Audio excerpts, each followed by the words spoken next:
Namaste, namaste, beautiful family of light on Facebook Live, as well as our beautiful light workers that are on Zoom and our beautiful light workers that are here physically at the Cosmic Center Spiritual Light. I'm Reverend Sharon Elizabeth, also known as Baba Sharon. So, I want to talk about something. I had to do with a lot of synchronicity. And of course, what I've been talking about is about for the past several, discussions and cosmic insights that the time is now for us to start to wake up and start to question everything, and begin to kind of have a higher part of ourselves and saying, have I been indoctrinated to a certain thing? Where did that source come from?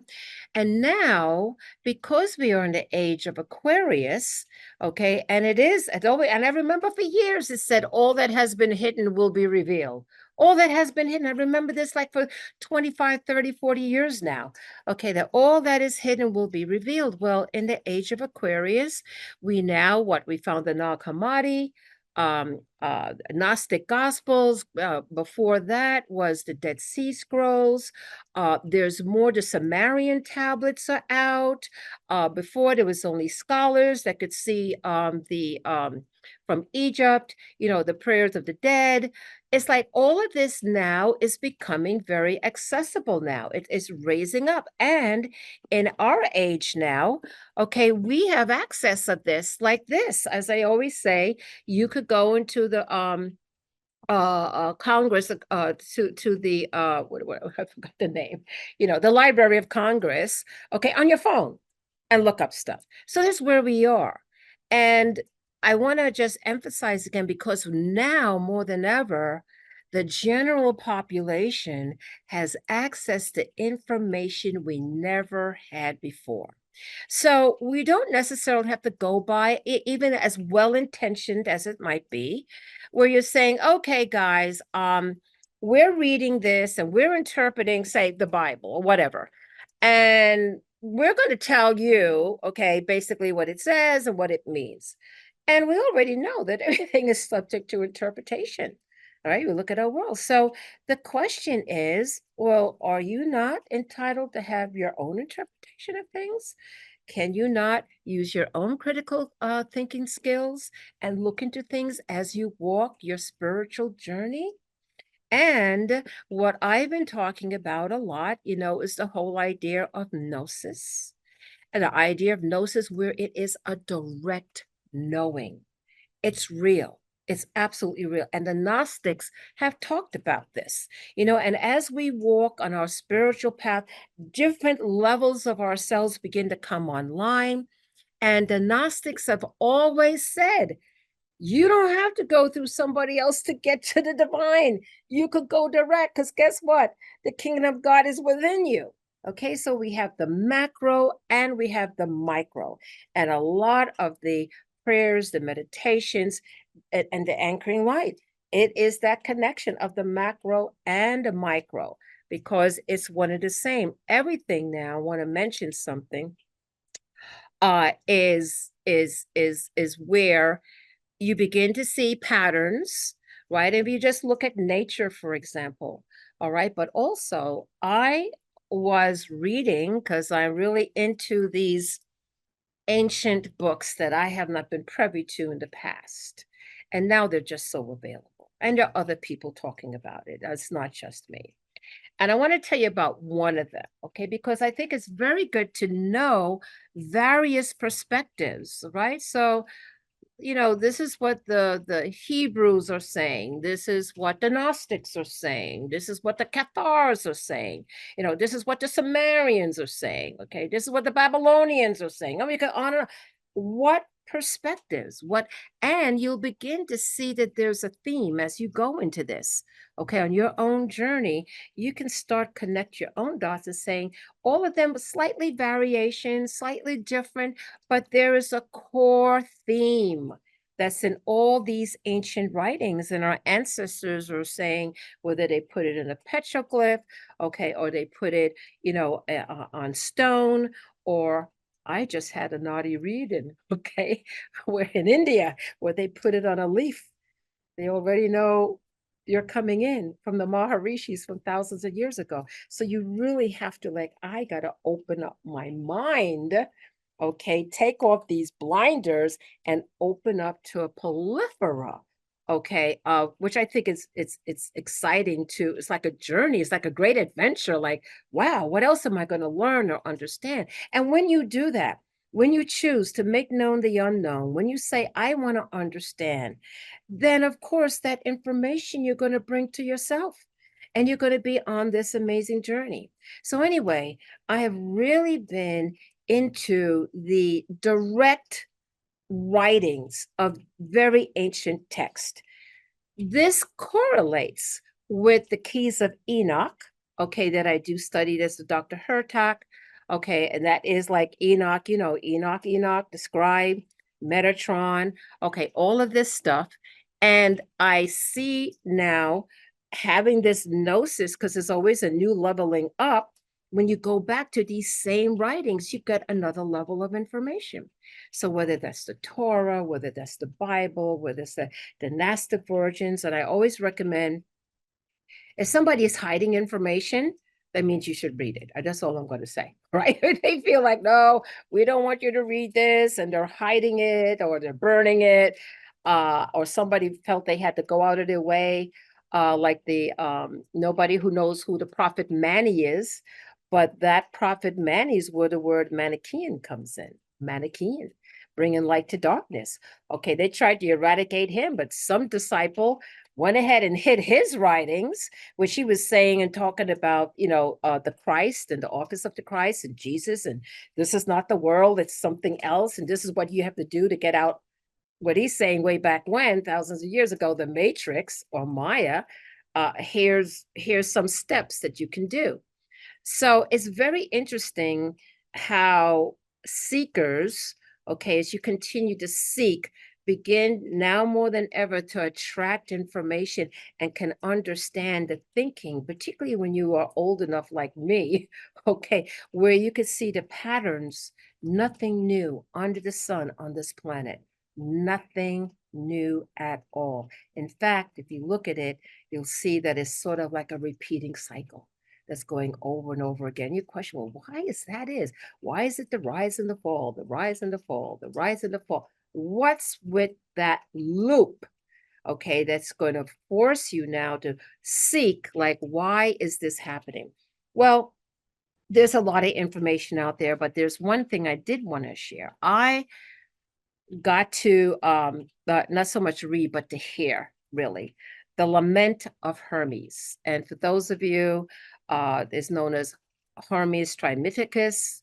The 3 times Hermes can be connected, astrologically to Mercury, but Hermes is aligned with Thoth. Thoth, the Egyptian god Thoth. And when we talk about these gods, we're going to talk about the little g gods, Thoth, okay? And Thoth is connected to Atlantis. And there was a group of us, and I see Eva is here, that went to Arkansas because it was a divine directive, had to do with the crystals that were there, had to do with Florida, had to do with Atlantis. And it's a whole nother level of connect the dots. But our cosmic memory, okay, let's just talk about Atlantis for a moment, because I'm going to be talking about Hermes. Hermes is slash Thoth, and also slash Enoch, because Enoch was a scribe, right? All of these 3 archetypes, if you will, are all scribes. And why are there still people like expeditions and scientists looking for Atlantis? Why are people still have that into the collective unconscious of Atlantis? Because it's a cosmic memory embedded somewhere in our beingness. There's something about it, because we have come into forgetfulness. And little pieces of stuff are now more than ever beginning to surface up that has been dormant for the longest time. But as we choose our path of light, that energy is coming and that vibration is enlarging. They are unlodging, like, blocks and memory wipes and reconnecting neurons, and goodness knows what else is going on as these higher vibrations. It's like we're coming into the memory of who we are or where we've come from, because let's face it, we are a species with amnesia, as one of these researchers had mentioned. But anyway, let me get to this. This text is 2,000 years old, 2,000 years old, and it's called The Lament of Hermes. Okay, and Hermes is talking to one of his disciples. His name is Asclepius, and he speaks of the great forgetfulness. And he's talking, this is the time he says, and this is a quote, they will mingle.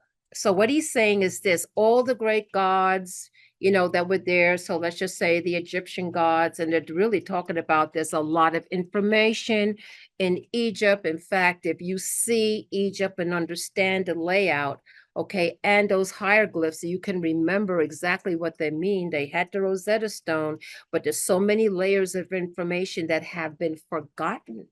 Okay, and basically what he's saying, if you look at that, as above, so below as above, there's a lot of information in Egypt, specifically connected to Atlantis, that has information for us to understand once we can recover it again. But this is what he says. They, meaning, I would say the false gods. Okay, that's what I'm going to say, the false gods, not the God. Okay, but these other little co-creators. I talked about it last time. If we can co-create, what says that these other beings can co-create also? We have the ability, and maybe we're part of that co-creation, which a lot of texts suggest that we are. Anunnaki, all different kind of things. We're kind of mixed up in all of that. But basically what Hermes says, or Thoth says, they will mingle with humans and drive them into all manners of recklessness and crime, into wars and theft and frauds and all things hostile to the body and souls of human beings.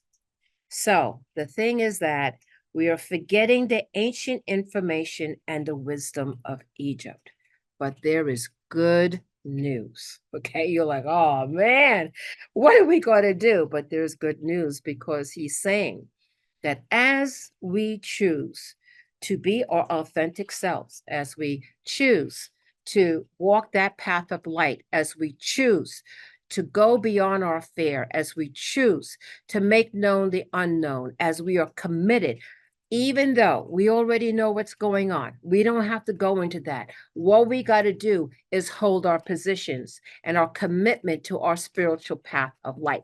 That's our job. And as we do that, we are beginning to vibrate, okay? Because it's dormant unless there's a resonant field. Like, not, that's why Jesus Christ said, knock and the door will be open. Knock, knock, knock. And it's true, it'll unveil. It'll start, you start your journey until you remember who you truly are. And who you truly are. These are our avatars. We're inside an avatar. I love the word avatar because it brings in a concept that people can understand. This is my avatar. We have to take care of our little avatars. It's important because it's here. Okay, but we are not the avatar. We are something else.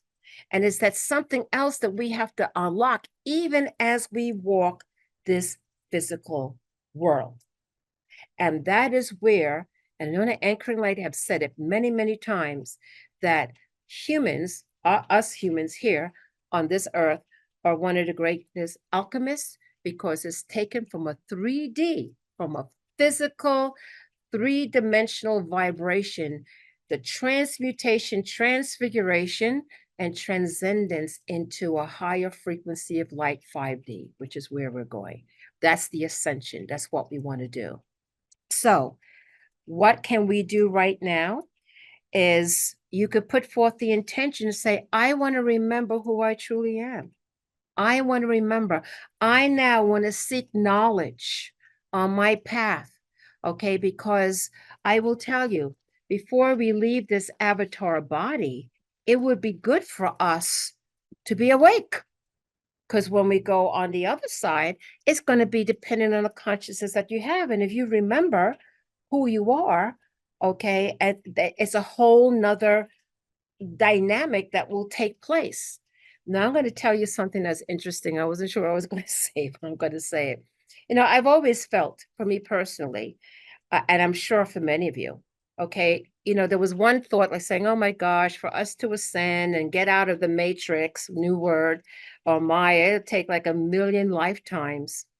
I want to suggest to each and every one, no, it can be in this lifetime.